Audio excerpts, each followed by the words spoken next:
Ba ndeko ba bolingo na tondi bino lisusu botondi makasi na ndenge bopesi nga ngonga oyo na lisusu na bandako na bino nalingaki kaka na profite na ngonga oyo epesameli biso mpona anonce bino ba bonne nouvelle oyo biso nyonso tobanda kozela au fait tocontactaki maison ya édition oyo babandaki kotravailler en tout cas une fois de plus duplication ya livre na bino oyo boyebi bien centre de départ de la libération de l'Afrique entière nazali na esengo ya koannonce bino que en tout cas basali na lombangu basali vraiment na lombangu pe basali on ndinga professionnel vraiment balinga vraiment bazela mingi te parce que ezalaki déjà batravailler yango ezalaki kaka question ko publier yango lisusu donc ezalaki nango kaka chantier donc yango nazwa annonce bino que publication ya livre na bino centre de départ de la libération de l'Afrique entière volume 2 esili kokoma na maboko pe esili kokoma na ba librairie alors nazali ko informer bino bato bolandaka biso que en tout cas ba livre na bino eza disponible déjà donc na ba librairie nyonso soki pe bolingi bozongo na maboko en tout cas bokoki kocontacte ngai bokoki kocontacte pe secrétariat na oyo etali vente ya ba livre oyo donc ezali suite ya deuxième volume ya centre de départ de la libération de l'Afrique entière oyo ezalaki premier volume et puis maki liboso et puis oyo eyaki kolanda na nsima donc je crois que d'ici le 15 décembre ekozala déjà na bino na maboko mpona bokoka kozwa bokoka kotanga makambo nini oyo biso tokomi kuna parce que tokomi makambo moko ya motuya mpo makambo ezali koleka na minute oyo na mboka na biso ezali vraiment pasi na yango biso tozali kosenga kaka renouvellement ya classe politique bomoni na baactualité ndenge makambo échangé complètement na Zimbabwe. Mugabe après 37 ans de pouvoir lelo oyo asili kokende donc il y a une alternance si je peux dire en quelque sorte au Salam na Zimbabwe donc en tout cas vice-président na ende muto remplacé en attendant ba élection où ils ont envisagé aux alentours de l'année prochaine et il faut normalement commission électorale nationale ya bango kuna beba fixer ndenge nini en tout cas na gouvernement ya sika kovanda ndenge président sika kozwa bokonzi na mokolo wa lelo toyeba masolo yango ndenge okende parce que bango balakisi biso déjà lokolo alternance na bango salami de manière pacifique bitumba te ozomona. Et puis Mugabe azana tina moko takima akoma era kendako senga exil bipai balingi yango te ozomona ezali eloko moko asika culture moko asika ezo na politique africaine oyo vraiment il faut to apprécier oyo vraiment il faut vraiment to landa lokolo mais na oyo etangami biso na Congo makambo za koleka kuna eza vraiment mawa yango ozomona que donc départ ya Mugabe en tant que doyen il y a un chef d'État africain ezali ko moko kopesa voix en tout cas na ba jeune leader asika ba yape bakoka ko kolanda lokolo bakoka vraiment ko simba destinée ya Afrique parce que na ba actualité bino moka bolandi eloko zo sa biso passe mikolo yo ezaka makambo zo le kana Libye batu bakomi en tout cas na ba affaire ngulu et siliko esili suko la mukali susu makambo ba faire ngulu ezalaki na obanda kala mais en tout cas ampleur oyo ndenge komi en tout cas eza somo ezali vraiment somo donc bazo teka batu mipiko batu bakomi marchandise batu bakomi biloko oyo neti ya kolia ozoke na wenzo somba donc wenze sikoyo wenze balobi na Libye na minute oyo wenze ya ba immigré komi okoti boye ba biso ozoluka combien mipiku boni kene na pavillon 8 kene na pavillon 9 kene na pavillon 10 po okende kaka kosomba bato vraiment na 21e siècle s'il vous plaît iso sala bato pasi yango likambo oyo avant to continuer na makambo actualité on a bombelaki pona biso pona bino makona mokolo lelo il a fallu na betana no sete na makambo oyo zolika na Libye kuna bazo teka bato mipiku ya 10 mipiku ya 5 ba migrants biso tokanisaki makambo esili nzoka ezongi lisusu bazoteka bato mipiko yango moni que en tout cas biso na niveau ba organisation na biso en tout cas bino boyebi ngai nazokamba groupe de ressortissants congolais ya étranger Donc quand on a président na bango, on a un groupe bango, na cadre ka ba information on a informé bino que biso déjà tout sitôt comme qui secrétaire général des Nations Unies concernant la dérive où ils ont les canalipi concernant les migrants et tout comme le pays Union africaine, tout comme le pays Union africaine, tout comme en tout cas président en exercice où ils allaient bongo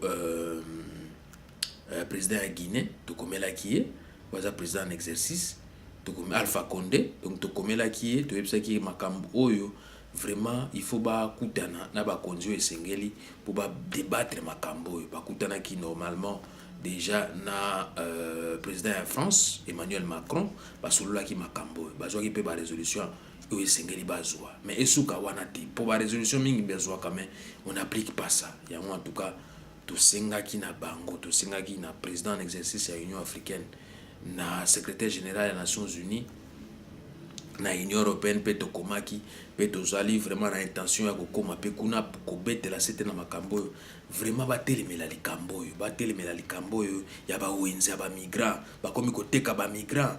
C'est une honte pour l'Afrique na 21e siècle et loko tolobaka esclavage esila mais ti lelo il faut ezonga lisusu.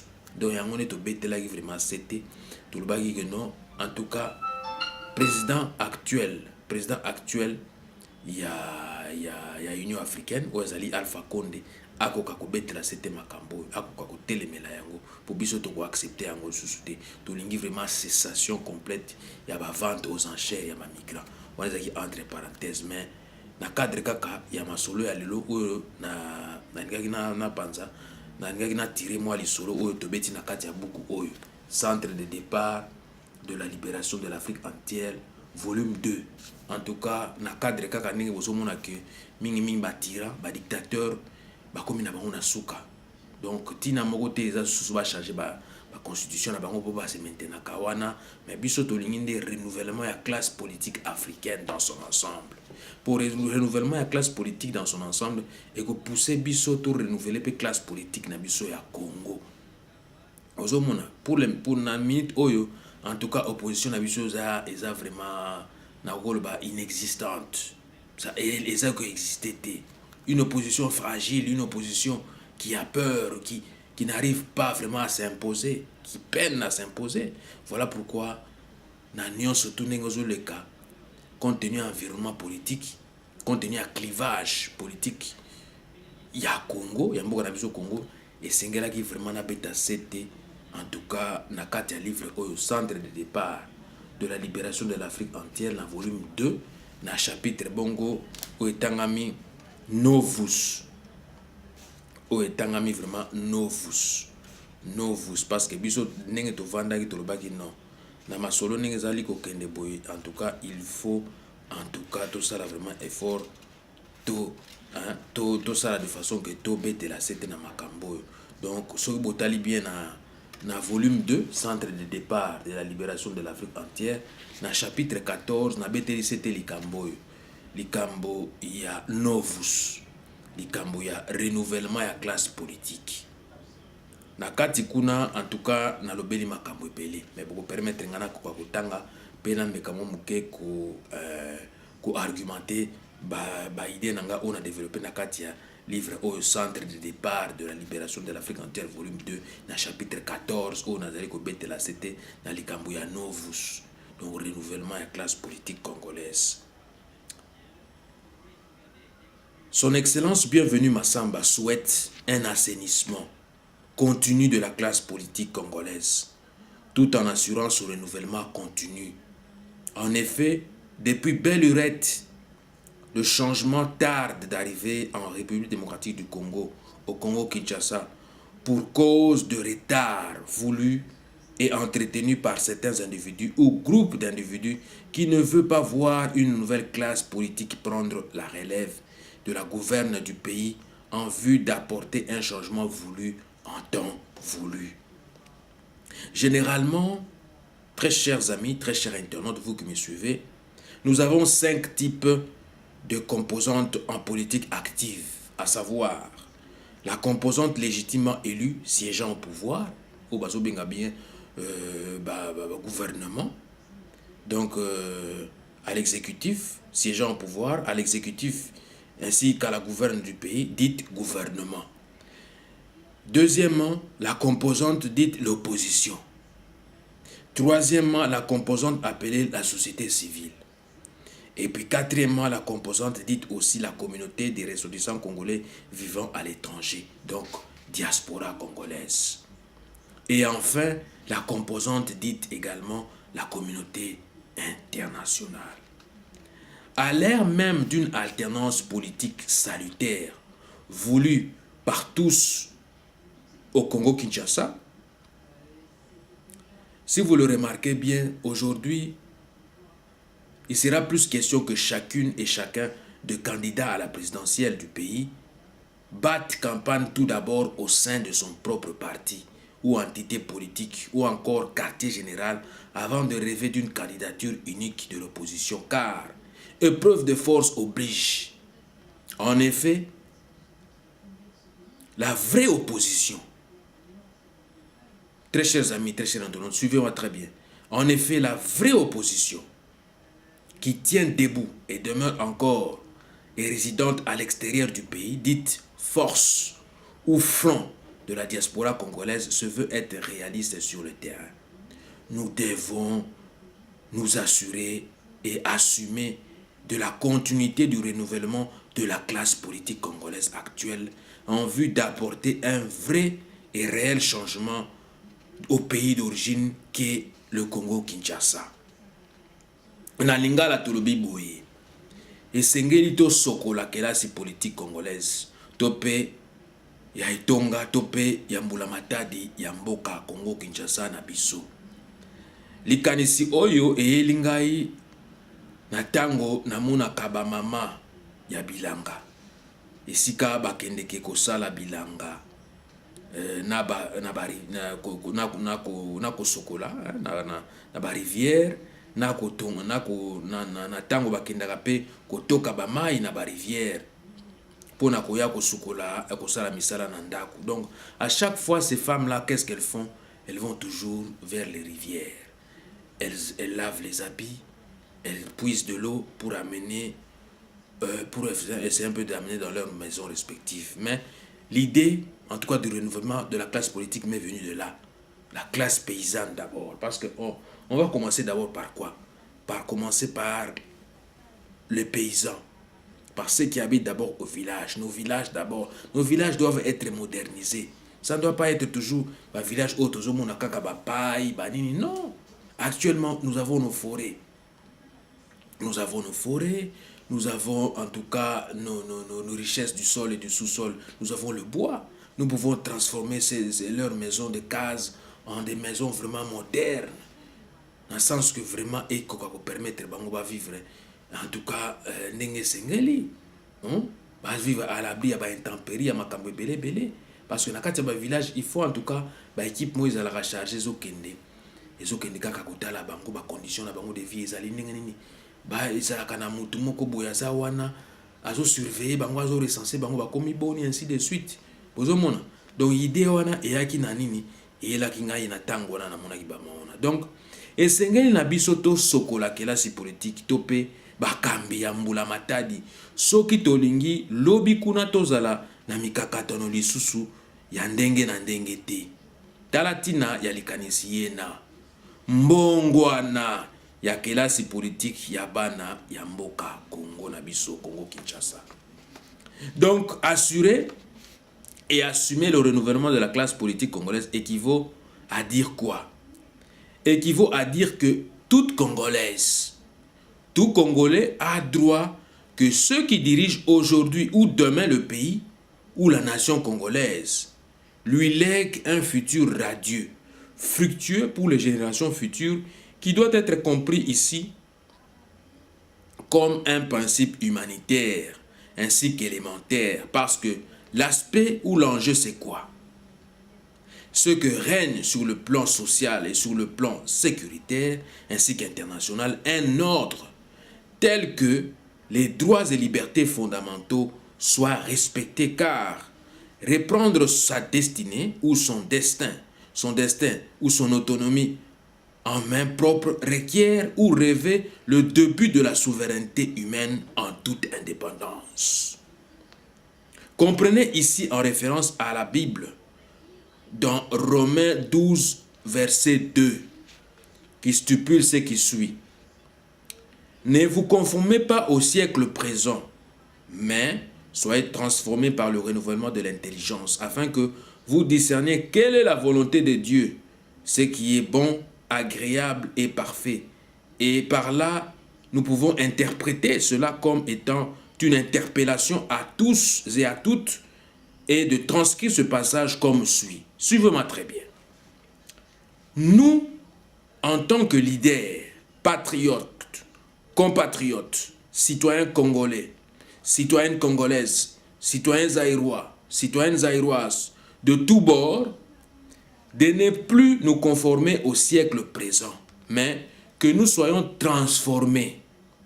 Que nous soyons transformés par le renouvellement de la classe politique congolaise, afin que nous puissions discerner quelle est la volonté du peuple congolais souverain primaire, dit peuple Mokonzi. Il faut tout discerner, tout la volonté à peuple zanini, souci à peuple zanini. Et ça va rater, quoi est là-bas poste, apostologue, quoi est là-bas ventriote, non. Il faut tout la souci à peuple zanini. Yango na verset où ils ont moutuya, yango na interprété yango, na sens na lobi que non. Nous, en tant que leaders, patriotes, compatriotes, citoyennes congolaises, congolais, de tous bords, de ne plus nous conformer au siècle présent, mais que nous soyons transformés par le renouvellement de la classe politique congolaise, afin que nous puissions discerner quelle est la volonté du peuple congolais souverain primaire, de qui émane tout pouvoir, tout impérium, dit aussi peuple Mokonzi, c'est qu'il puisse jouir d'un niveau de vie social décent et acceptable. C'est ça l'objectif, l'idéal, c'est ça. Quand vous gouvernez, gouverner c'est prévoir. Mais vous prévoyez quoi pour le peuple? Pour celui qui vous a mandaté, qui vous a donné son mandat de lui gouverner, en tout cas de gouverner le pays pendant votre mandature. Quel est en tout cas votre programme d'action? Quel est votre projet pour eux? Est-ce que c'est un projet de développement ou de malheur? C'est ça le problème. Donc qu'ils puissent jouir d'un niveau de vie sociale décent et acceptable, d'un système sanitaire décent, l'ikambo ya santé. Peuple, vous savez, nous sommes des êtres fragiles. À un certain moment donné, nous tombons malades. Il y a la malaria qui est là, il y a la fièvre typhoïde, il y a la maladie kili, mais prise en charge et assurée dans les hôpitaux et à l'État surtout. Voilà pourquoi j'ai dit ici qu'il puisse jouir, donc le peuple puisse jouir d'un niveau de vie sociale décent et acceptable, d'un système sanitaire décent. Donc, système sanitaire, il y a malonga. Donc, prise en charge, n'a côté à malade, ils ont assuré. Et ils ont assuré quand même. D'un système judiciaire compétent. Donc, justice, il y a malonga, ils ont un la justice moko corrompue, ils ont la justice moko, ils ont la monopolisée, ils ont la que non, gouvernante. Bazawana bazo contrôler non, ils ont l'entité moko indépendante à part entière qui paraît que aux la gouvernement aux ananimes et zoko sale la elikamko ou babengi droit na justice d'un système judiciaire compétent, je disais, des emplois stables avec des salaires décents en vue de pallier au chômage populaire grandissant. Mais c'est ça justement. Tout tu peux mettre la CTA, tu peux mettre la CTA likambo oyo. Ba migrants baso se confronter nango bakiko kangama kuna la Libye. Bango objectif nango ezalaki nini? Libye ezalaka ka place ya passage ya okende ti na Eldorado na bango na vision na bango ezalaki na Europe. Na Europe nde bomengo ezali mais or que ezali ndoto bababa. Parce que tant boko ya bokuta na kati ya parking bababa. Bokomi mais bokomi na parking bababa où il faut tout reprendre à zéro. Donc vina bino mobimba il faut reprendre nango à zéro. Vous ne connaissez pas la langue, on est sous. Il faut apprendre la langue, ça vous prendra peut-être des années encore pour apprendre la langue, pour essayer un peu de s'intégrer. Mais si vous n'arrivez pas à vous intégrer, mais ce sera difficile, vous allez travailler comment? Voilà pourquoi je vous dis ici, nous devons faire un effort pour que notre population puisse jouir en tout cas, des emplois stables avec des salaires décents en vue de pallier au chômage grandissant devenu populaire. Il faut assurer des emplois. Tous ces gens-là sont en train de fouiller leur pays. On veut bien, parce qu'il y a des conflits là-bas, mais n'oublions pas qu'il y a aussi des migrants, en tout cas économiques, qui sont là, qui ont quitté leur pays parce que là-bas, chez eux, il n'y a rien. Il n'y a rien. Économiquement parlant, il n'y a pas du boulot. Voilà pourquoi j'insiste beaucoup. Il faut créer des emplois pour garder votre main-d'œuvre chez vous. De jouir également des habitations décentes et à des prix abordables ou à crédit. Botongi bandako. Tala, na époque ya Mobutu ndenge zalaka. Na fikini wana, bato bavandaki na bandako ya fikini wana, même bandako ya onel wana. Izalaki bandako moko ya crédit bapesaki ba employé wana. Oyo babanda kokata na basalaire na bango directement. Donc na source bazo kokata bayebi ki aussi ozwi ndako na yo, mais pour tant que bazo futa yo salaire na yo directement ça déduit pour assurer que ndako zo ki a crédit et ça a déjà payé et à terme vous avez mis kakata noté pour na aussi ça futa bien ko apurer ndako na yo pour comme ya yo à libéla. Voilà ce que nous proposons ici. Jouir des habitations décentes à des prix abordables ou à crédit. Donc bozu par exemple ndako na Lemba commune à Lemba bandako koma ebeba ebele bobuki yango bozo faire ça de façon que pour l'État a organisé, l'État a mbongo, l'État est capable de lobby par exemple na babalabala oyo na moni bandako za suna ba norme te bozo mona il faut to buka yango to tonga bandako ozo refléter ba norme ndenge sengeli ou bien il faut ko tonga bandako ebele botongi bandako lui na Lemba population tala Lemba emati mais tokozana besoin bandako na commune ya Mayangalema pareil, nous faisons pareil, mais c'est ça, c'est ce que nous insistons ici dans ce livre. Centre de départ de la libération de l'Afrique entière, volume 2, dans le chapitre 14. De jouir d'une sécurité garantie répondant aux normes mondiales. De jouir d'une sécurité garantie répondant aux normes mondiales. Pour insécurité, tondi na Kivu, bazali koboma batu. Bazali koboma batu, même na Kinshasa, bazali ko enlever batu. Bazali koboma batu, kakaboye. Alors, yango toujours ko insister. Alors, sécurité à Malonga ezonga. Sécurité à Malonga ezonga. Et ça n'est pas si bande konangai. Dans la likanis auto beti na chapitre 14. Novus, renouvellement à classe politique.